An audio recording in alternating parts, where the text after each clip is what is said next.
నమస్తే RTV news కి స్వాగతం. మీ సమస్య పరిష్కారమే మా లక్ష్యం.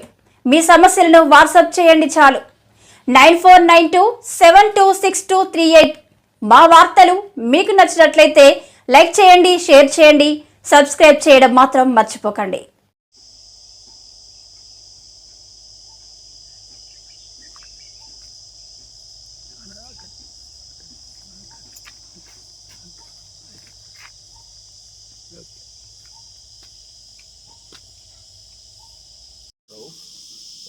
నేను విజయవాడ ఆంధ్రప్రదేశ్ నుంచే. కరెంట్లీ నేను ఐఎఫ్ఎస్ 2022 బ్యాచ్లో సెలెక్ట్ అయ్యి ట్రైనింగ్ చేసుకొని దెహ్రాదూన్లో ట్రైనింగ్ కంప్లీట్ చేసుకొని ఇక్కడ నా ప్రొఫెషన్లో ఇంకో 4 months స్టేట్ క్యాడర్లో ఆన్ ద జాబ్ ట్రైనింగ్కి జాయిన్ అయ్యాను. జాయిన్ అయ్యి ఇప్పటికీ 2 weeks కంప్లీట్ అయింది.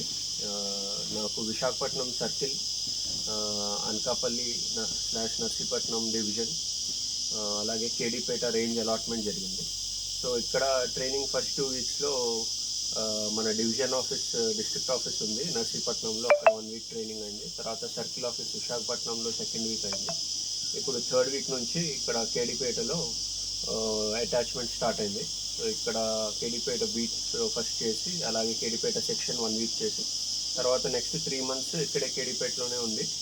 ఇక్కడ ఉన్న డిపార్ట్మెంట్ వర్క్స్ ఏవైతే ఉన్నాయో, ప్రొటెక్షన్ వర్క్స్ అయినా, మన ప్లాంటేషన్ వర్క్స్ అయినా, ఎక్స్ట్రాక్షన్ వర్క్స్ అయినా, ఇవన్నీ వర్క్స్ చూడడం, అదంతా ఇక్కడ మన ఉన్న స్టాఫ్తో, మన సెక్షన్ ఆఫీసర్స్, మన వెంకట్రావు గారు రేంజ్ ఆఫీసర్ ఉన్నారు, వీళ్ళందరితో కలిసి అది వర్క్స్ చూడాలి. మెయిన్గా అది నా వర్క్. అలాగే ఏం జరుగుతుందో నేర్చుకోవడం, ఏమైనా ఇంప్రూవ్మెంట్స్ చేయగలిగేటట్టయితే అవి తీసుకురావడం, అవి చూసి దానిలో ఒక రిపోర్ట్ తయారు చేసి మన హెడ్ ఆఫీస్లో పీసీఎఫ్ గారు ఉంటారు, పీసీఎఫ్ గారితో తర్వాత ఇది అయిపోయిన తర్వాత అక్కడికి వెళ్ళి ఆయనతో 1 week అక్కడ ఆయన ఆఫీస్లో అటాచ్మెంట్